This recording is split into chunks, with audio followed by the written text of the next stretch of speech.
Doctor ortho Ayurvedic oil and capsule. अब दर्द भी घुटने टेकेगा। ट्रंप ने दी ईरान को चेतावनी, कहा ईरान वार्ता शुरू करे नहीं तो होंगे हमले। ट्रंप ने अगले हफ्ते तक का दिया अल्टीमेटम, वार्ता नहीं करेगा ईरान तो बिजली संयंत्रों और पुलों को निशाना बनाए अमेरिका।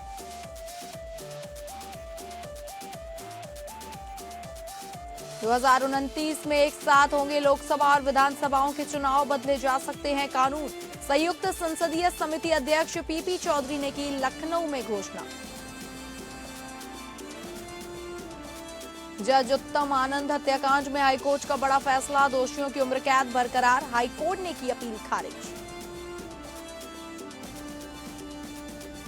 बुलंदशहर में देर रात डबल मर्डर, 15 मिनट तक दो पक्षों में ताबड़तोड़ फायरिंग और पथराव, दोनों गुटों के 2 लोगों की मौत।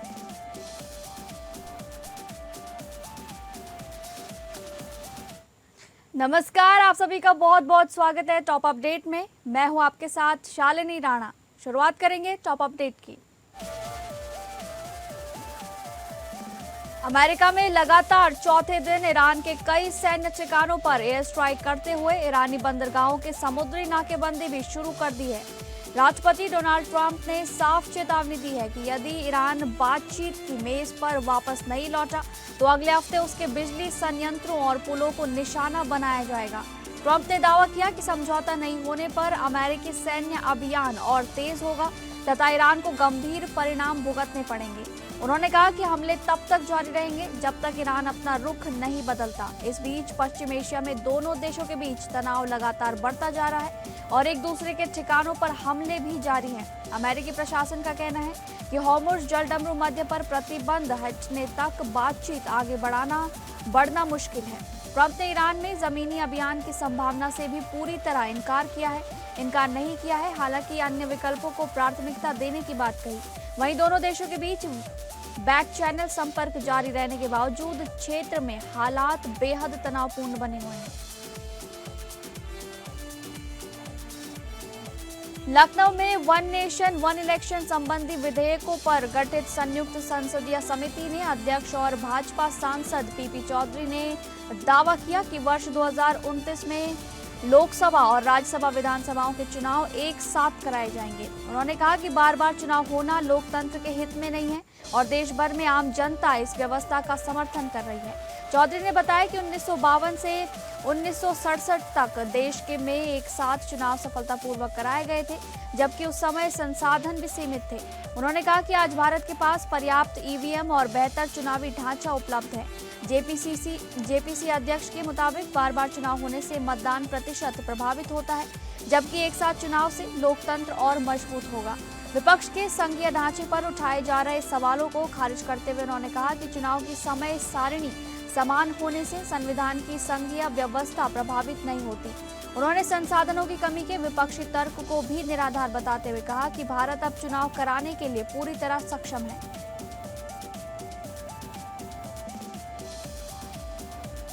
झारखंड हाईकोर्ट ने धनबाद के तत्कालीन जिला एवं स्तर न्यायाधीश उत्तम आनंद की हत्या के चर्चित मामले में बड़ा फैसला सुनाते हुए दोनों दोषियों की उम्र कैद की सजा को बरकरार रखा है।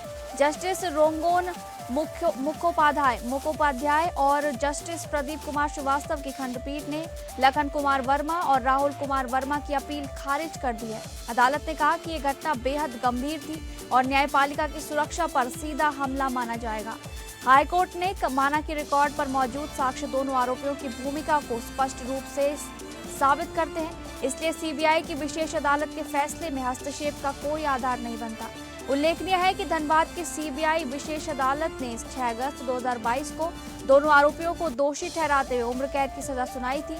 इसी फैसले को चुनौती देते हुए दोनों ने हाईकोर्ट का दरवाजा खटखटाया था, जिसे अब खारिज कर दिया गया है। उत्तर प्रदेश के जनपद बुलंदशहर में थाना सिकंदराबाद कोतवाली क्षेत्र के गांव निजामपुर में पैसों के लेन देन को लेकर दो पक्षों के बीच ताबड़तोड़ फायरिंग शुरू हो गई।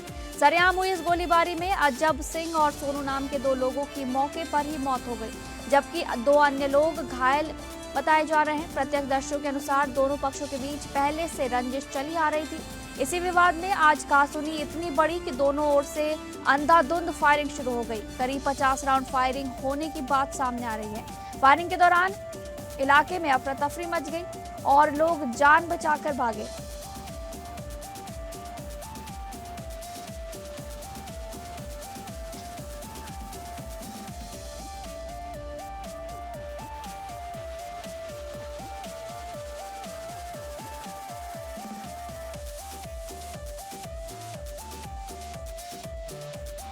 देहरादून के परेड ग्राउंड में 17 जुलाई को प्रस्तावित राहुल गांधी के छात्रों की गूंज कार्यक्रम से पहले अनुमति को लेकर विवाद गहरा गया है।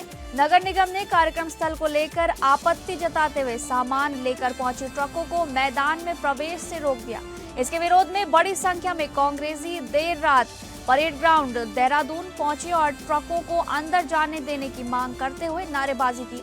इस दौरान पुलिस ने कार्यकर्ताओं को रोकने की कोशिश की, जिससे धक्का मुक्की की स्थिति भी बन गई। कांग्रेस ने प्रशासन पर भाजपा के दबाव में काम करने का आरोप लगाया है। पार्टी का कहना है कि 15 से 17 जुलाई तक की अनुमति के लिए आवेदन और शुल्क पहले ही जमा कराया जा चुका था तथा सशर्त अनुमति भी मिल चुकी थी। वहीं प्रशासन का कहना है कि परेड ग्राउंड में चल रहा केंद्र सरकार का लोक संवर्धन कार्यक्रम हरेला के चलते 16 और 17 जुलाई तक बढ़ा दिया गया है। अब कार्यक्रम स्थल को लेकर सियासी विवाद और तेज होता नजर आ रहा है। लखनऊ में 69,000 शिक्षक भर्ती के आरक्षित वर्ग के अभ्यर्थियों ने बेसिक शिक्षा परिषद निदेशालय पर एक बार फिर प्रदर्शन किया। अभ्यर्थियों का कहना है कि वे पिछले कई वर्षों से लगातार न्याय की मांग को लेकर आंदोलन कर रहे हैं। उनका आरोप है कि सुप्रीम कोर्ट के निर्देश के बावजूद 6 सप्ताह बीत जाने के बाद भी उनकी सूची अदालत में प्रस्तुत नहीं की गई है। प्रदर्शनकारियों ने विभाग पर लापरवाही बरतने का आरोप लगाया और जल्द कार्रवाई की मांग की है। अभ्यर्थियों का कहना है कि अब तक विभाग की ओर से कोई सकारात्मक पहल या स्पष्ट जानकारी नहीं दी गई है। उन्होंने चेतावनी दी कि यदि जल्द समाधान नहीं निकला तो उनका आंदोलन और तेज किया जाएगा। प्रदर्शन के दौरान बड़ी संख्या में अभ्यर्थी मौजूद रहे और अपनी मांगों के समर्थन में नारेबाजी की। अब सभी की नजर विभाग की अगली कार्रवाई और सुप्रीम कोर्ट में होने वाली सुनवाई पर टिकी हुई है। लखनऊ के काकोरी इलाके में उस समय हड़कंप मच गया जब एक विशाल अजगर दिखाई दिया। सूचना मिलते ही वन विभाग की टीम तुरंत मौके पर पहुंची और रेस्क्यू अभियान शुरू कराया गया। सांप पकड़ने वाले विशेषज्ञ ने बेहद सावधानी के साथ अजगर को पकड़ने की कोशिश की। काफी मशक्कत के बाद विशाल अजगर को सुरक्षित काबू में लिया गया। रेस्क्यू के दौरान आसपास के लोग बड़ी संख्या में मौके पर मौजूद रहे। अजगर के सुरक्षित पकड़े जाने के बाद इलाके में फैली दहशत खत्म हो गई। स्थानीय निवासियों ने रात की सांस ली और वन विभाग की टीम की तत्परता की सराहना की गई। फिलहाल अजगर को सुरक्षित स्थान पर छोड़ने की प्रक्रिया पूरी की जा रही है। कुशीनगर के खड्डा थाना क्षेत्र में नारायणी नदी में अचानक आई बाढ़ ने 2 परिवारों की चिंता बढ़ा दी है। तेज बहाव की चपेट में आने से 24 वर्षीय मोबिन आलम और 17 वर्षीय अनुष्का निषाद लापता बताए जा रहे हैं। बताया जा रहा है कि शिवपुर निवासी मोबिन आलम खेती के दौरान नदी में बह गए, जबकि गैनी जंगल निवासी अनुष्का निषाद खेत से लौटते समय तेज धारा में समा गई। नेपाल की पहाड़ियों पर लगातार हो रही बारिश के बाद नारायणी नदी का जलस्तर अचानक बढ़ गया। घटना की सूचना मिलते ही पुलिस और स्थानीय गोताखोरों की टीम मौके पर पहुंच गई। दोनों की तलाश के लिए युद्ध स्तर पर सर्च अभियान चलाया जा रहा है। प्रशासन हालात पर लगातार नजर बनाए हुए है और लोगों से नदी किनारे जाने से बचने की अपील की गई है। कानपुर के महाराजपुर थाना परिसर में मंगलवार को समय हड़कंप मच गया जब एक व्यक्ति ने कथित तौर पर अपने ऊपर डीजल डालकर आग लगाने का प्रयास किया। मौके पर मौजूद पुलिसकर्मियों ने तुरंत उसे रोकने की कोशिश की, लेकिन इस दौरान आग की चपेट में आकर थाना प्रभारी जनार्दन सिंह और एक सिपाही झुलस गए। दोनों घायल पुलिसकर्मियों को तत्काल अस्पताल में भर्ती कराया गया, जहां उनकी हालत खतरे से बाहर बताई जा रही है। पुलिस की सतर्कता से बड़ा हादसा टल गया। घटना के बाद पूरे थाना परिसर में अफरा तफरी का माहौल रहा। पुलिस पूरे मामले की जांच कर रही है और ये पता लगाने का प्रयास कर रही है कि संबंधित व्यक्ति ने आत्मदाह जैसा कदम उठाने की कोशिश क्यों की। घटना के पीछे के कारणों की जांच जारी है। झांसी के गुरसराय थाना क्षेत्र में लापरवाही ने एक पिता पुत्र को गंभीर सड़क हादसे का शिकार बना दिया। महादेव ढाबा के सामने सड़क किनारे खड़ी कार का दरवाजा अचानक खुलने से बाइक सवार गयासी लाल और उनके 70 वर्षीय पिता बाबूलाल कार से टकराकर सड़क पर गिर पड़े। इसी दौरान सामने आ रही तेज रफ्तार कार ने भी दोनों को जोरदार टक्कर मार दी। हादसे में पिता पुत्र के सिर, सीने और जबड़े में गंभीर चोटें आई हैं, जिसके बाद उन्हें मेडिकल कॉलेज झांसी रेफर किया गया, जहां दोनों का इलाज जारी है। पूरी घटना पास में लगे एक सीसीटीवी कैमरे में कैद हो गई। पीड़ित परिवार ने दोनों वाहन चालकों और संबंधित वाहन मालिकों के खिलाफ सख्त कार्रवाई की मांग करते हुए गुरसराय थाना क्षेत्र में शिकायत दर्ज कराई है। पुलिस ने मामले की जांच शुरू कर दी है और सीसीटीवी फुटेज के आधार पर आगे की कार्रवाई की जा रही है। झांसी के लहचूरा थाना क्षेत्र के ग्राम चकारा में देशी शराब की दुकान के विरोध में महिलाओं का गुस्सा खुलकर सामने आया। आक्रोशित महिलाओं ने शराब की दुकान पर पहुंचकर जमकर हंगामा किया और कई शराब की बोतलों को सड़क पर फेंक दिया। विरोध के दौरान दुकान में तोड़फोड़ भी की गई, जिससे मौके पर अफरा तफरी का माहौल बन गया। ग्रामीणों का आरोप है कि स्कूलों और मंदिरों के पास संचालित इस शराब की दुकान को हटाने की मांग लंबे समय से की जा रही है। उनका कहना है कि कई बार शिकायतों के बावजूद प्रशासन ने कोई ठोस कार्रवाई नहीं की है। इस नाराजगी के चलते महिलाओं ने विरोध का ये कदम उठाया है। घटना का वीडियो भी सोशल मीडिया पर तेजी से वायरल हो रहा है। फिलहाल पुलिस पूरे मामले की जांच में जुटी है और स्थिति पर नजर बनाए हुए है। हापुड़ जिले की पौष कॉलोनी प्रीत विहार में तेंदुए जैसे खतरनाक जानवर की मौजूदगी ने इलाके में दहशत फैला दी है। रात के अंधेरे में कॉलोनी की गलियों में घूमते इस जानवर की तस्वीर सीसीटीवी कैमरे में कैद की गई है। फुटेज सामने आने के बाद स्थानीय लोगों ने वन विभाग और पुलिस को सूचना दी है। सूचना मिलते ही वन विभाग की टीम मौके पर पहुंची और जांच शुरू कर दी। अधिकारी जानवर की सही पहचान के लिए सीसीटीवी फुटेज का बारीकी से विश्लेषण कर रहे हैं। यदि ये तेंदुआ साबित होता है तो पूरे क्षेत्र में विशेष सर्च ऑपरेशन चलाया जाएगा। घटना के बाद कॉलोनी लोग रात में घर से बाहर निकलने से बच रहे हैं और बच्चों व महिलाओं को सुरक्षा को लेकर भी चिंताएं बढ़ गई हैं। इस घटना ने हापुड़ और आसपास के क्षेत्रों में जंगली जानवरों की बढ़ती आवाजाही को लेकर एक बार फिर सवाल खड़े कर दिए हैं।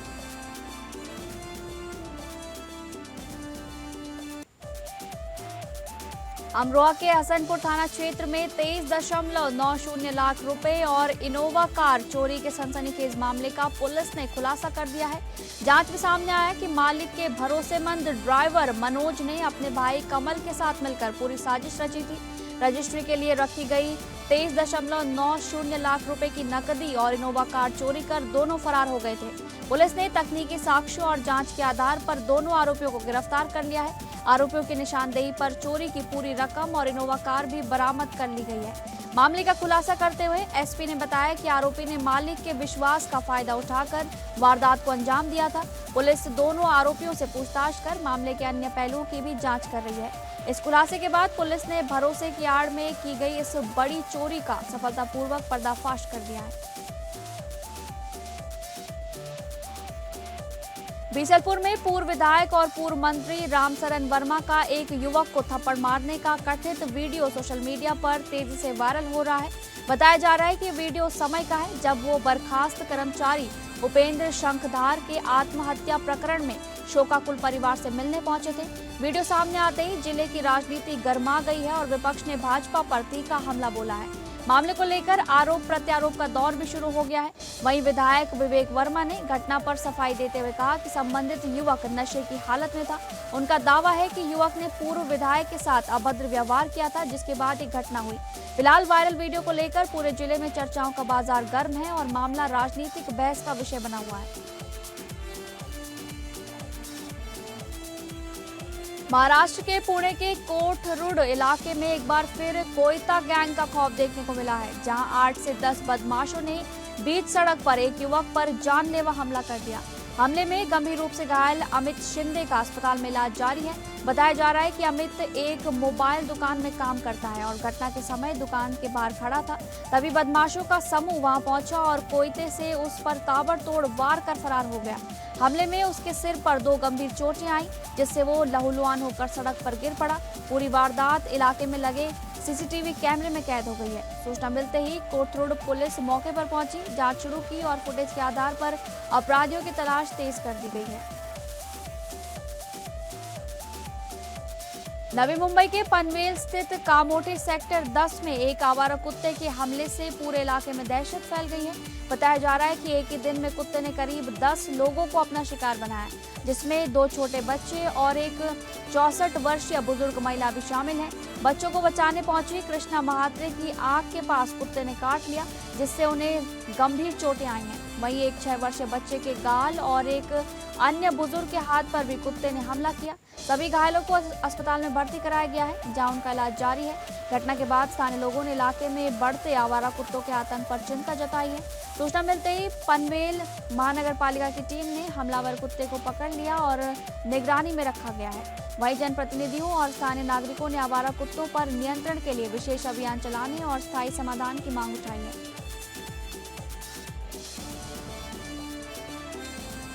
हरदोई के पचदेवरा थाना क्षेत्र के ख्वाजगीपुर गांव में उस समय हड़कंप मच गया जब तालाब से निकलकर एक मगरमच्छ ग्रामीण बेचेलाल के घर के बरामदे में घुस आया। मगरमच्छ को देखकर परिवार के लोग घबरा गए और आसपास के ग्रामीण की भीड़ भी मौके पर जुट गई। घटना की सूचना तुरंत वन विभाग को दी गई, जिसके बाद टीम मौके पर पहुंची। वन कर्मियों ने ग्रामीणों की मदद से कई घंटों तक रेस्क्यू अभियान चलाया। कड़ी मशक्कत के बाद मगरमच्छ को सुरक्षित पकड़ लिया गया, जहां वन विभाग ने बताया कि मगरमच्छ को आबादी से दूर सुरक्षित स्थान पर नदी में छोड़ा जाएगा। घटना के बाद पूरे गांव में दहशत का माहौल रहा। हालांकि सफल रेस्क्यू के बाद लोगों ने राहत की सांस ली।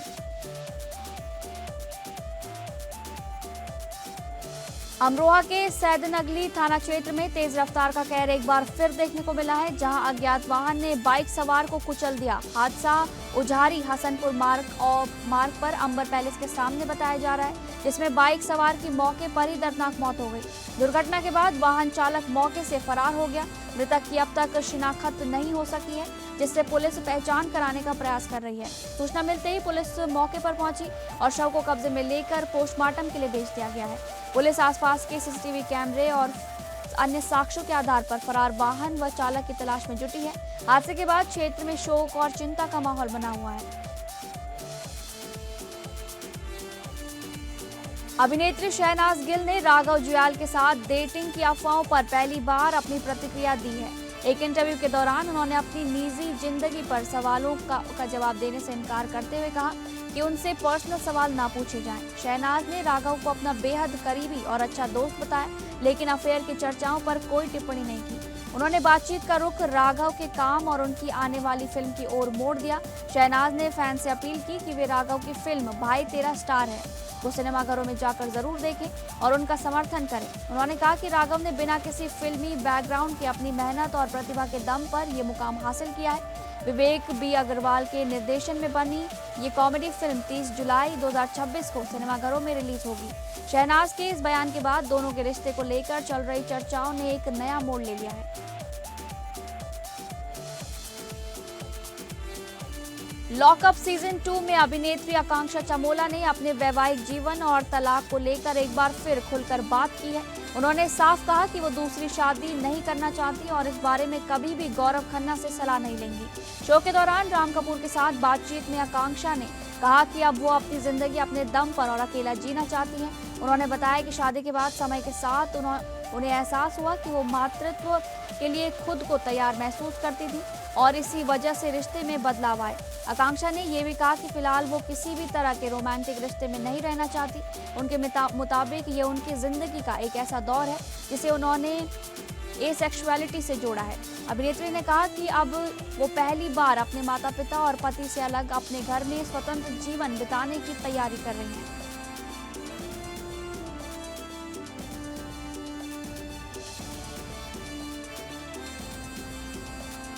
तो फिलहाल टॉप अपडेट में बस इतना ही। नमस्कार।